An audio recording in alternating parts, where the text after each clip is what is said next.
Enquanto eles se preparam, eu quero falar sobre como viver a verdadeira vida. Como viver a verdadeira vida. Quero que você abra em Romanos capítulo 6 e mantenha a sua Bíblia aberta no capítulo 6 de Romanos.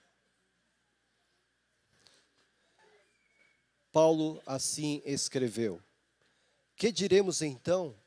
Continuaremos pecando para que a graça aumente?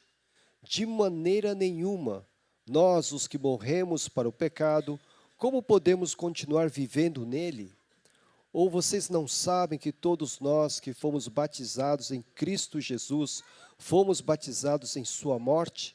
Portanto, fomos sepultados com ele na morte por meio do batismo, a fim de que, assim como Cristo foi ressuscitado dos mortos, mediante a glória do Pai, também nós vivamos uma vida nova. Como viver a verdadeira vida? Mantenha a sua Bíblia aberta em Romanos capítulo 6. Eu não li todo o texto para nós ganharmos o tempo que precisamos.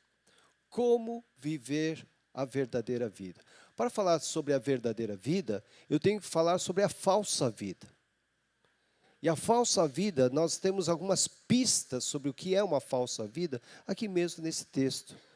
A falsa vida é aquela vida que imagina que pode viver de qualquer jeito e, ao mesmo tempo, dizer que serve a Deus. Paulo está criticando aqui aqueles que achavam que, por causa da graça de Deus, podiam continuar pecando, porque eles tinham uma lógica meio esquisita.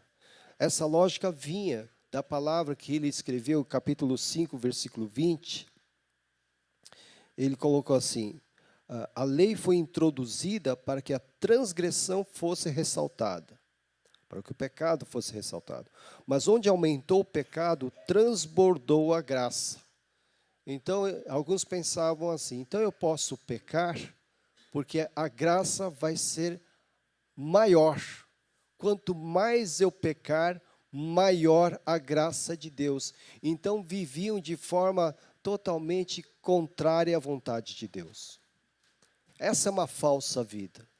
Achar que, embora eu possa confessar com a minha boca que eu creio em Deus, ao mesmo tempo estou vivendo uma vida totalmente contrária à vontade de Deus, alegando que essa vida totalmente contrária à vontade de Deus vai fazer um favor para Deus, porque Deus tem que aumentar a graça sobre esse tipo de vida. Isso aí é uma falsa vida.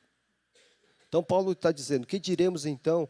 Continuaremos pecando para que a graça aumente? Ele diz: de maneira nenhuma.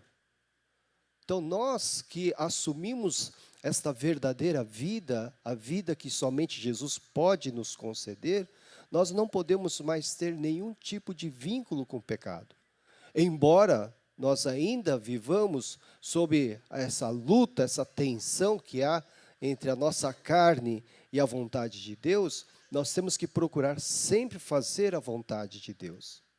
Então, se nós mantivermos... É o que eu falei aqui a respeito do ateísmo cristão. O ateísmo cristão, a pessoa diz que crê em Deus, mas vive como se ele não existisse. É esse tipo de vida aqui, essa vida falsa que Paulo está criticando. Paulo também vai criticar, no versículo de número 12, que nós não lemos, mas vocês podem acompanhar: portanto, não permitam que o pecado continue dominando seus corpos mortais, fazendo que vocês obedeçam aos seus desejos. Quer dizer, a pessoa ela é totalmente dependente dos seus desejos, das suas paixões. Isso vai afetar também o seu corpo. Então, não tomando consciência de que é uma nova vida, uma nova criatura, tais pessoas julgam que podem fazer o que quiser com seus corpos. São totalmente dominados pelos seus desejos e suas paixões. Então, Paulo está dizendo: não permitam que o pecado continue dominando os seus corpos mortais. porque nós somos uma nova vida. Então, a falsa vida permite que as paixões dominem o seu coração. Não somente o seu coração, mas também o seu corpo, que é mortal.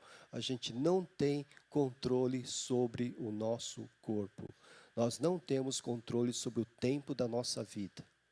Então, nós temos que cuidar da nossa vida.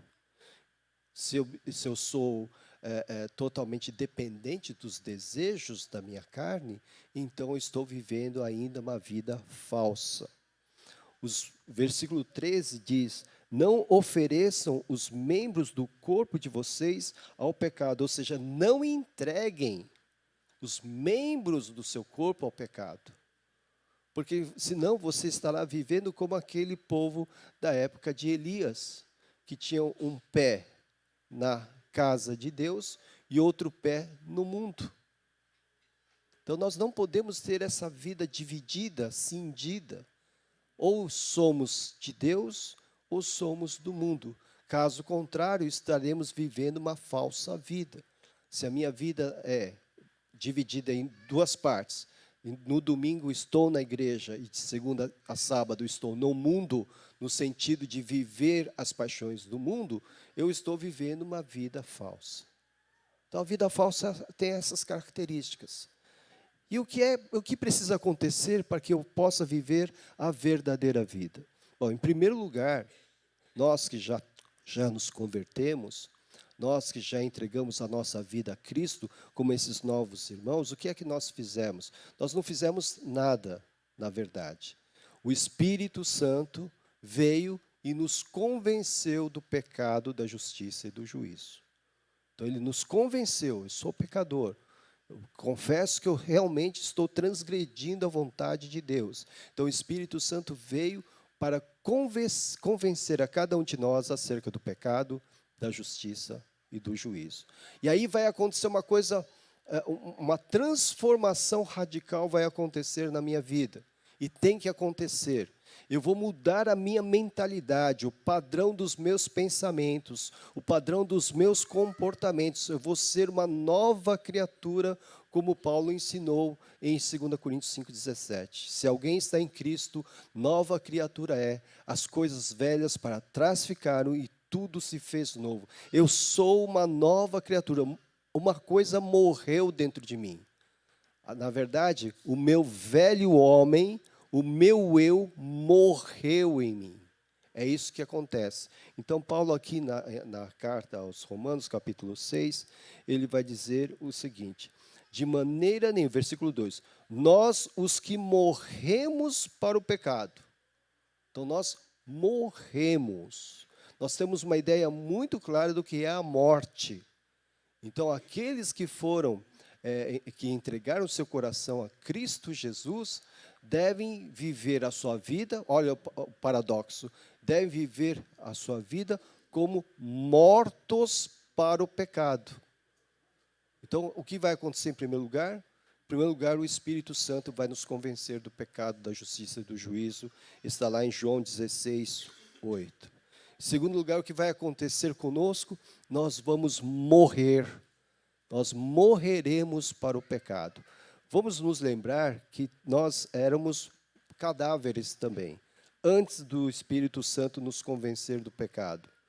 Paulo vai dizer lá em Efésios capítulo 2, vocês estavam mortos em suas transgressões e pecados, nos quais costumavam viver quando seguiam a presente ordem deste mundo e o príncipe do poder do ar, o espírito que agora está atuando nos que vivem na desobediência.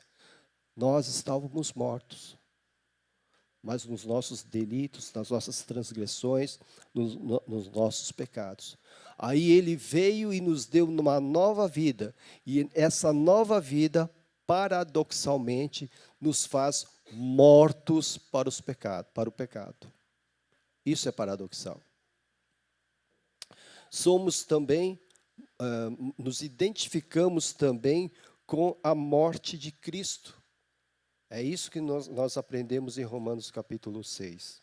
Que fomos sepultados com Ele e nos identificamos com a sua morte. Capítulo 6, versículo 3 e seguintes. Ou vocês não sabem que todos nós que fomos batizados em Cristo Jesus, fomos batizados em sua morte? Então nós morremos com Cristo, morremos para o pecado, morremos com Cristo. Portanto, fomos sepultados com Ele na morte por meio do batismo, a fim de que, assim como Cristo foi ressuscitado dos mortos, mediante a glória do Pai, também nós vivamos uma vida nova. Aqui nós temos toda uma simbologia aqui. Quando nós vamos batizar os nossos irmãos, quando nós os imergirmos, quando nós colocarmos eles nas águas e os imergirmos, eles estarão representando a sua morte para o mundo. Quando nós os levantarmos, representarão a ressurreição. Estarão vivendo agora para uma nova vida. Aqui há uma mensagem muito forte para cada um de nós. Nós morremos para o mundo ao sermos imersos na água, por isso a ideia de sepultamento. E quando nós somos levantados das águas, nós estamos dizendo que nós estamos sendo levantados para uma nova vida. Morremos com Cristo e nos identificamos com Ele no batismo, na sua morte. Então, morremos para o pecado, morremos com Cristo. É isso que nós aprendemos a respeito da vida verdadeira. Então, a vida falsa foi tudo aquilo que eu disse. O que eu devo fazer para viver a vida verdadeira? Em primeiro lugar, o primeiro passo é não fazer nada. É o Espírito de Deus que vem e nos convence do pecado, da justiça e do juízo. E quando Ele nos convence, então, a primeira coisa que ocorre, a transformação radical que ocorre em nós, é a transformação para uma nova criatura. E agora nós somos mortos para o pecado e somos mortos com Cristo. E aí então vem a verdadeira vida. Então ensina-nos Paulo na sua carta, aqui no capítulo 6. A verdadeira vida, ela é caracterizada pela união com Cristo, na sua morte e na sua ressurreição, como nós lemos aqui no versículo 5. Se dessa forma fomos unidos a Ele na semelhança da sua morte, certamente o seremos também na semelhança da sua ressurreição, unidos com Ele na sua morte sacrificial e também unidos com Ele na sua ressurreição. Essa característica da verdadeira vida. É isso que acontece quando nós entregamos a nossa vida a Cristo Jesus. Nós vivemos agora com Ele. Versículo de número 8. Ora, se morremos com Cristo, cremos que também com Ele viveremos. Nós vamos viver com Ele. Gente, isso é extraordinário. Isso é um privilégio.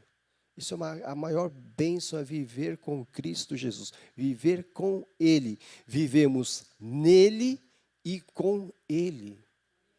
Veja, isso é extraordinário, esse Deus maravilhoso que nós temos, Ele é acessível a tal ponto de viver em nós, estar em nós e permitir que vivamos com Ele.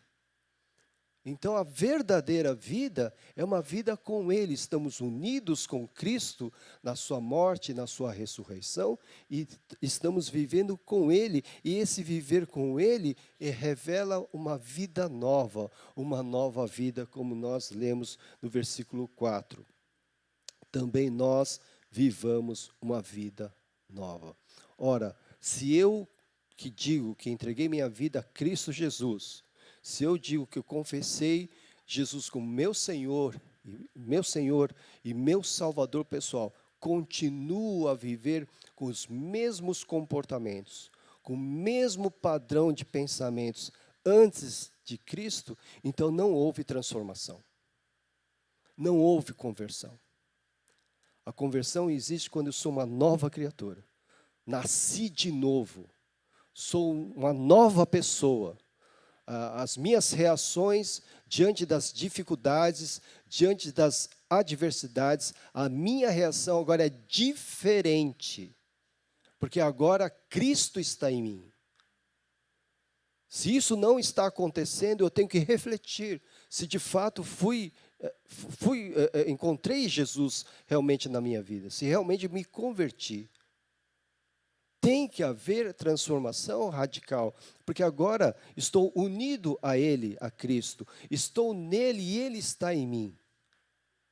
E agora eu vivo com Ele e vivo agora plenamente para Deus. Eu vivo para Deus e vivo plenamente para Deus. Versículo de número 11 está assim: da mesma forma, considerem-se mortos para o pecado, mas vivos para Deus em Cristo Jesus. Eu vivo para Deus agora. Eu não vivo mais para as minhas coisas, para a minha carreira, para os meus bens patrimoniais. Eu não vivo mais para mim. Eu vivo para Deus. Então, essa verdadeira vida. E Jesus nos prometeu em João 10:10 que Ele veio para nos dar vida plena, vida abundante. Sem Jesus não há vida verdadeira. Há uma existência, não uma vida. Tem gente que simplesmente existe, respira, come, anda, etc. e tal. Mas gente que vive verdadeiramente com Deus, vive em Deus, vive em Cristo Jesus. Então, o que vocês vão testemunhar aqui hoje pela manhã são vidas que se entregaram a Cristo Jesus, que o reconhece como seu Senhor e Salvador pessoal. E mediante o testemunho público deles, possamos refletir a respeito da nossa própria conduta diante de Deus. Nós que uma vez fomos batizados, uma vez que nós já confessamos a Cristo como nosso Senhor e Salvador pessoal, reflitamos a respeito do nosso comportamento, das nossas reações, dos nossos pensamentos, das nossas falas, se estão de acordo com alguém que vive uma nova vida, alguém que está unido a Cristo na sua morte, na sua ressurreição, alguém que está vivendo para Deus, vivendo com Cristo e vivendo para Deus. Que possamos refletir. Assim como na ceia do Senhor, nós também temos a oportunidade de refletir e fazer um autoexame da nossa vida. Façamos também hoje, nesta festa que estamos participando, um autoexame a respeito da nossa fé, a respeito do nosso testemunho, a respeito do nosso comportamento diante de Deus e diante do próximo. Eu li uma frase muito interessante na internet, mais ou menos assim: Deus não precisa ver as suas boas obras, mas o seu vizinho sim. Entenderam? Deus não precisa ver as suas boas obras, mas o seu vizinho sim. Bom testemunho. Não somente para os de fora, mas para os de dentro de casa. Para o cônjuge, para os filhos, para os parentes. Eles têm que ver em nós uma nova criatura, um novo ser. E a partir desse nosso testemunho, haveremos de afetar ou de contagiar o coração daqueles que estão ao nosso redor, para que mais gente possa entregar o seu coração a Cristo Jesus e possa experimentar essa vida verdadeira. Como viver? Deixe-se ser cheio do Espírito Santo. E assim você viverá de fato a verdadeira vida. Amém.